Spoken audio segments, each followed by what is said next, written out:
Price the Lord. Hallelujah. പ്രിയപ്പെട്ടവരെ, നമുക്ക് കർത്താവിലേക്ക് ഒന്നുകൂടെ ഇറങ്ങി വരാം. ഹല്ലേലൂയ. സ്വല്പസമയം കൂടി നമുക്ക് കർത്താവിനോട് കൂടിയിരിക്കാം. വചനം ഇങ്ങനെ പഠിപ്പിക്കുന്നു: കർത്താവിനെ ഞാൻ എന്നും പുകഴ്ത്തും, അവിടുത്തെ സ്തുതികൾ എപ്പോഴും എൻ്റെ അതിരത്തിലുണ്ടായിരിക്കും. കർത്താവിൽ ഞാൻ അഭിമാനം കൊള്ളുന്നു, പീഡിതർ കേട്ട് ആനന്ദിക്കട്ടെ. എന്നോടൊത്ത് കർത്താവിനെ മഹത്വപ്പെടുത്തുവിൻ. നമുക്ക് ഒരുമിച്ച് അവിടുത്തെ നാമത്തെ സ്തുതിക്കാം. ഞാൻ കർത്താവിനെ തേടി, അവിടുന്ന് എനിക്ക് ഉത്തരവരുളി. സകല ഭയങ്ങളിൽ നിന്ന് അവിടുന്ന് തന്നെ മോചിപ്പിക്കുകയും ചെയ്തു. അവിടുത്തെ നോക്കിയവർ പ്രകാശിതരായി, അവർ ലജ്ജിതരാകുകയില്ല. ഈ എളിയവൻ നിലവിളിച്ചു, കർത്താവ് അത് കേൾക്കുകയും ചെയ്തു. കർത്താവ് എത്ര നല്ലവനെന്ന് രുചിച്ചറിയുവിൻ. സിംഹക്കുട്ടികൾ ഇര കിട്ടാതെ വിശന്നു വലഞ്ഞേക്കാം, എന്നാൽ കർത്താവിനെ അന്വേഷിക്കുന്നവൻ ഒന്നിനും കുറവുണ്ടാകുകയില്ല. പ്രിയപ്പെട്ടവരെ, ദാവീദിൻ്റെ സങ്കീർത്തനം 34 അധ്യായത്തിൽ ഇങ്ങനെ നമ്മളോട് സംസാരിക്കുമ്പോൾ നാം എന്താണ് ചെയ്യേണ്ടത്? നാം എപ്പോഴും കർത്താവിനെ സ്തുതിക്കുന്നവരായിരിക്കണം, കർത്താവിനെ പുകഴ്ത്തുന്നവരായിരിക്കണം. കർത്താവിൻ്റെ സ്തുതികളും കർത്താവിൻ്റെ വചനവും എപ്പോഴും നമ്മുടെ അധരങ്ങളിൽ ഉണ്ടായിരിക്കണം. കർത്താവ് പറയുകയാണ്, ബലികളിൽ പ്രസാദിക്കുന്നില്ല. നീ ദഹനബലി അർപ്പിച്ചാൽ ഞാനതിൽ പ്രസാദിക്കുന്നില്ല, അതെനിക്ക് ആവശ്യമില്ല. പക്ഷേ നിൻ്റെ ഉരുകിയ മനസ്സാണ് കർത്താവിന് സ്വീകാര്യമായ. ആ ഒരു സ്വീകാര്യതയിലേക്ക് നമുക്ക് മുന്നോട്ട് പോകണമെങ്കിൽ യേശുവിൻ്റെ നമ്മുടെ ഉരുകിയ മനസ്സ് യേശുവിനെ സമർപ്പിച്ചുകൊണ്ട് യേശുവിലേക്ക് നമുക്കൊന്ന് ചേർന്നിരിക്കാം. Hallelujah, hallelujah. എപ്പോഴും നിരന്തരം നമുക്ക് കർത്താവിനെ സ്തുതിക്കാം, ഏതവസ്ഥയിലും ഏത് സാഹചര്യത്തിലും. പ്രിയപ്പെട്ടവരെ, എനിക്ക് കിട്ടുന്ന സാഹചര്യത്തിൽ ഞാൻ എൻ്റെ പ്രിയപ്പെട്ടവരെ എല്ലാം ഓർക്കുന്നുണ്ട്, അവരെല്ലാം ഓർത്ത് പ്രാർത്ഥിക്കുന്നുണ്ട്.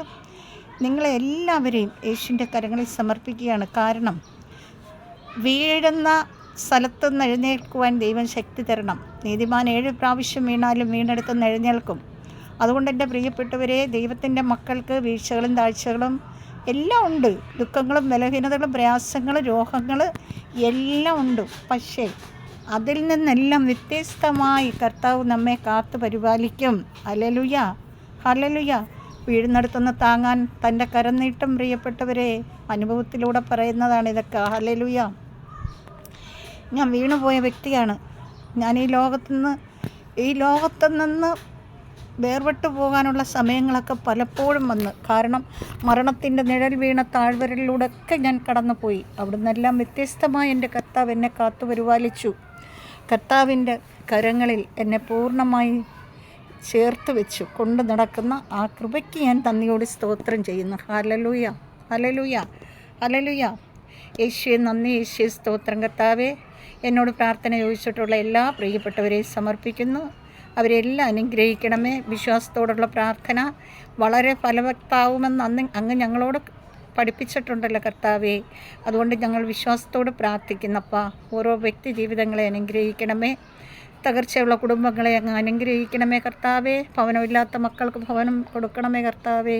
കടബാധ്യതയുള്ള മക്കളുടെ കടബാധ്യതകൾ മാറ്റി കൊടുക്കണമേ കർത്താവേ. ഹല്ലേലൂയ, സ്തോത്രം. രോഗികളായിരിക്കുന്നവരിൽ നിന്നും പൂർണ്ണ രോഗമോചനം കൊടുത്ത് അനുഗ്രഹിക്കണമേ എന്ന് പ്രാർത്ഥിക്കുന്നു. പിതാവേ, സ്വർഗവും തുറന്ന് അനുഗ്രഹവും വർഷിക്കണമേ അപ്പാ. ഇപ്പോൾ പ്രാർത്ഥന ആവശ്യമുള്ള എല്ലാ മക്കളെയും സമർപ്പിക്കുന്നു പിതാവേ. അതോടൊപ്പം എന്നെയും എൻ്റെ കുടുംബത്തെയും അങ്ങ് എനിക്ക് ദാനമായി തന്ന എൻ്റെ ഭർത്താവിനെയും മക്കളെയും മരുമക്കളെയും കുടുംബക്കളെയും എല്ലാം സമർപ്പിക്കുന്നു. എൻ്റെ ഗ്രൂപ്പിനെ പ്രത്യേകമായി സമർപ്പിക്കുന്ന കർത്താവെ. അഖണ്ഡ ജപമാലയും പ്രാർത്ഥനയുമായി മുന്നോട്ട് പോകുന്ന ഗ്രൂപ്പിനെ പ്രത്യേകമായി സമർപ്പിക്കുന്ന കർത്താവ് അനുഗ്രഹിക്കണമേ. ആ ഗ്രൂപ്പ് വളർന്ന് വന്തലിച്ച് കർത്താവെ അനേകർക്ക് ഫലം കൊടുക്കുന്നവരായി മാറുവാൻ തക്കവിധം കർത്താവ് അനുഗ്രഹിക്കണമേ എന്ന് പ്രാർത്ഥിക്കുന്നു. പിതാവായ ദൈവത്തിൻ്റെ സ്നേഹവും പുത്രനായ ദൈവത്തിൻ്റെ കരുണയും പരിശുദ്ധാത്മാവിൻ്റെ അഭിഷേകവും കൊണ്ട് എൻ്റെ എല്ലാ പ്രിയപ്പെട്ടവരെയും നിറയ്ക്കട്ടെ എന്ന് പ്രാർത്ഥിക്കുന്നു. നിത്യം പിതാവും പുത്രനും പരിശുദ്ധാത്മാവായ സർവേശ്വരായി നയിക്കോ. ആമേൻ. കർത്താവ് നിങ്ങളെല്ലാം സമൃദ്ധമായി അനുഗ്രഹിക്കട്ടെ. Amen. Praise the Lord. Hallelujah.